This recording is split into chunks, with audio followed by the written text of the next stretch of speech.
wabarakatuh. Hai anak-anak semua, selamat pagi. Apa kabar hari ini? Alhamdulillah ya, kalau kalian semua dalam keadaan sehat. Harus sehat, oke. Nah anak-anak masih ingat dong sama Bumi? Pada video kali ini, pada video pembelajaran hari ini, Bumi akan membahas tentang muatan pelajaran, yaitu ilmu pengetahuan alam. Masih di subtema 1, tema 1 kelas 5. Kita saksikan ya.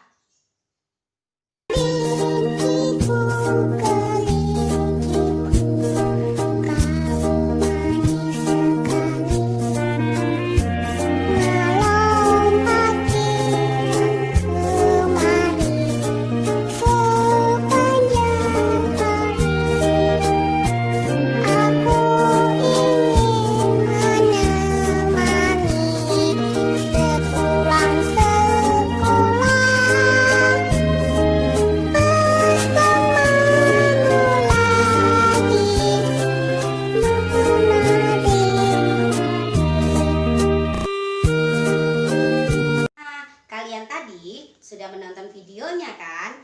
Tadi ada video kelinci ya, beserta lagunya. Lucu banget ya. Siapa yang punya kelinci di rumah? Tentu semua punya kelinci. Oh, ada yang nggak punya ya? Tidak apa-apa. Oke, anak-anak, tadi kita lihat video seekor kelinci. Ada beberapa kelinci ya, sedang bergerak ke sana kemari. Menggunakan apanya? Menggunakan kaki. Nah, pada kesempatan ini atau pada video pembelajaran kali ini, Bu Umi akan membahas tentang salah satu ciri dari makhluk hidup, yaitu gerak, yaitu alat gerak pada hewan dan manusia. Nah, anak-anak, makhluk hidup itu bergerak, khususnya hewan dan manusia, bergerak menggunakan berbagai alat yang ada di tubuh mereka. Organ yang ada di tubuh mereka. Ada yang menggunakan tangan, ada yang menggunakan kaki, ada yang menggunakan sayap, ada yang menggunakan otot perut dan lain-lain. Nah, anak-anak, mereka bergerak dengan cara seperti melompat, merayap, berlari, berjalan, terbang, ya. Dan ada juga yang merayap ya, yang menggunakan dengan otot perutnya. Setelah menonton video tadi juga, apa yang kalian amati? Ayo, apa yuk? Iya benar anak-anak, ternyata kaki kelinci itu tidak sama panjangnya ya. Jadi kaki kelinci kan ada 4 anak-anak, 2 di depan dan 2 di belakang. Ternyata kaki kelinci yang 2 yang berada di belakang lebih panjang daripada kaki kelinci yang berada di depan gitu ya. Nah, apa gunanya? Apa fungsinya? Fungsinya digunakan sebagai lompatan yang jauh untuk kelinci gitu ya. Nah, itu tadi. Yang kalian ketahui bahwa alat gerak pada hewan dan manusia itu biasanya kebanyakan menggunakan kaki ya. Walaupun kita jarang, misalnya kenapa Bumi bilang jarang? Misalnya ada ular. Ular kan nggak punya kaki anak-anak ya. Mereka bergerak dengan otot perutnya. Mereka bergerak dengan otot perutnya. Pada pembahasan kali ini, Bumi bahas satu-satu ya. Jadi yang pertama, kita akan membahas tentang alat gerak pada manusia. Nah, sebelum masuk ke sana, anak-anak, bahwa alat gerak itu terbagi menjadi 2 ya. Ada alat gerak aktif dan ada alat gerak pasif. Nah, alat gerak aktif ini biasanya tidak dapat bergerak tanpa bantuan dari alat gerak aktif. Nah, otot biasa disebut dengan alat gerak aktif. Kenapa anak-anak? Karena otot memiliki kimia senyawa sehingga dapat bergerak dengan sendirinya. Lalu tulang biasa disebut dengan alat gerak pasif. Mengapa demikian? Karena tulang tidak dapat bergerak sendiri. Lalu coba perhatikan. Ini jari Bu Umi bisa digerakkan ya, tangan Bu Umi bisa juga digerakkan. Mengapa demikian? Karena jari dan semua organ tubuh Bu Umi di tubuh manusia ya, di tubuh manusia atau di tubuh Bu Umi ini ada otot yang menempel pada tulang sehingga dapat bergerak, menggerakkan ke arah mana saja. ya, kecuali kepala. Kalau kepala tidak bisa diputar ke belakang ya, hanya bisa menoleh ke kiri, mengangguk gitu ya. Itu yang bisa dilakukan. Dan biasanya kita bergerak menggunakan manusia bergerak menggunakan kaki. Nah, bagaimana cara manusia bergerak? Berlari, merangkak, merayap, gitu ya Nana ya. Kemudian jalan di tempat dan lain sebagainya. Lalu alat gerak tangan bisa digunakan untuk apa? Memegang, anak-anak ya, memegang, lalu mengangkat dan lain sebagainya. Nah, itu tadi adalah alat gerak pada manusia. Jadi alat gerak pada manusia itu ada kaki dan tangan ya anak-anak. Nah, sekarang Bumi akan bahas tentang alat gerak pada hewan.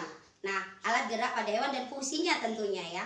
Nah, hewan anak-anak tergolong ada beberapa jenisnya dalam kategorisnya ya. Ada ikan ya. Hewan itu, ikan itu termasuk hewan ya anak-anak. Ikan, kalian tahu bahwa ikan itu hidup di air dan tidak bisa hidup di darat. Coba perhatikan, ketika di pasar anak-anak kalian tentu melihat banyak ikan. Mereka tidak bergerak kan? Kenapa? Karena itu bukan tempat hidup mereka, gitu kan? Ketika ikan berada di air, ikan berada di laut, di sungai, di danau, dan di mana saja yang ada isinya air, mereka akan hidup, gitu ya. Bukan berarti begini, oh berarti kalau ikan yang ada di pasar kita letakkan di air jadi hidup, bukan ya anak-anak. Jadi ikan yang di pasar itu sudah ikan yang mati ya, sudah tidak bisa hidup kembali. Jadi maksudnya ketika ikan berada di darat maka dia akan mati karena darat bukan tempat habitat mereka, bukan tempat hidup mereka. Nah, ikan itu bisa bergerak anak-anak. Sering dong lihat ikan ya. Nah, ikan bergerak dengan ekor dan siripnya.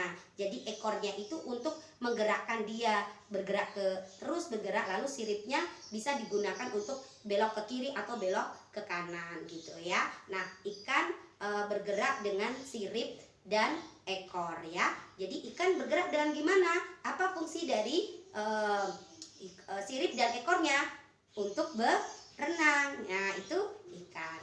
Oke Nana, nah kita lanjut ke jenis hewan berikutnya yaitu amfibi. Nah, anak-anak pasti tahu dong amfibi. Amfibi itu kenapa dikatakan amfibi? Karena dia dapat hidup di air dan di darat gitu ya. Bisa hidup di dua tempat gitu ya Nana ya. Bisa di air dan di darat. Ayo, apa contohnya? Betul, katak. Nah, katak anak-anak bisa hidup di air. Dia dapat berenang menggunakan kakinya. Lalu katak juga bisa melompat di darat menggunakan kaki juga. Jadi kaki katak atau kaki hewan amfibi ini dimanfaatkan di darat dan di laut, di darat dan di air untuk bergerak. Nah, sekarang kita lanjut ya ke hewan berikutnya adalah reptilia. Nah, reptilia ini lebih ke hewan melata anak-anak. Reptilia ini ke hewan melata. Nah, reptilia itu juga punya kaki loh. Reptilia itu contohnya apa sih Bu Umi? Seperti buaya, anak-anak ya. Kemudian ada ular ya. Kemudian ada penyu, itu termasuk dalam reptilia. Nah, kalau kalian lihat buaya punya kaki ya. Kaki buaya itu kalau di darat dia gunakan. Nah, buaya juga bisa berenang di air, betul nggak? Sering kan di air kita lihat buaya. Nah, tapi buaya nggak punya sirip, nggak punya ekor. Nggak punya sirip, punya ekor ya. Buaya punya ekor, tapi nggak punya sirip. Tapi dia bisa berenang. Itu dikatakan dia golongan dari hewan reptilia. Jadi apa fungsi dari alat gerak pada hewan reptilia? Digunakan untuk berjalan, kemudian berenang, kemudian memanjat, merayap gitu ya anak-anak ya. Nah, itu hewan reptilia. Sekarang burung. Nah, lihat dong burung ya, termasuk di sini kenapa dibilang burung ya, karena termasuk kupu-kupu anak-anak ya, kupu-kupu, lebah dan lain sebagainya. Mereka tidak memiliki kaki, tapi mereka memiliki sayap. Sayapnya digunakan untuk anak-anak? Digunakan untuk terbang anak-anak ya, untuk terbang. Ada juga burung yang memiliki kaki ya.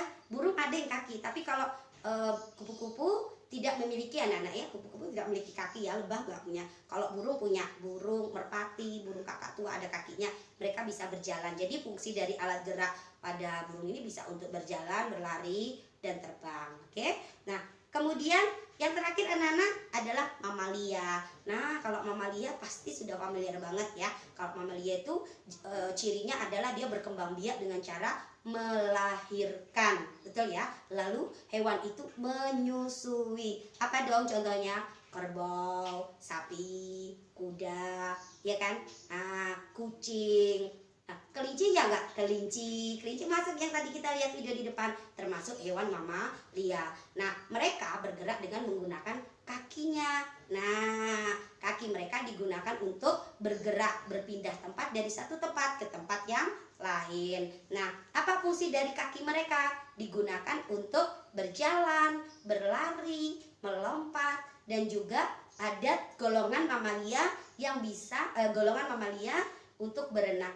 Oh, ada Bu, golongan mamalia, ada ikan apa yuk? Ikan paus ya, karena ikan paus itu melahirkan. Nah, gitu. Ngerti ya anak-anak ya? Jadi itu tadi fungsinya. Nah, udah tahu ya anak-anak alat gerak pada manusia dan juga fungsinya, lalu alat gerak pada beberapa hewan dan juga fungsinya. Nah, sekarang anak-anak berdasarkan tulang belakang, hewan digolongkan menjadi dua ya. Nah, jadi ada hewan vertebrata atau hewan bertulang belakang dan juga hewan invertebrata, atau ada juga buku menuliskan avertebrata, artinya hewan yang tidak memiliki tulang belakang. Nah, ada dua ini ya. Lalu bagaimana kita mengidentifikasi atau bagaimana kita mengenalinya?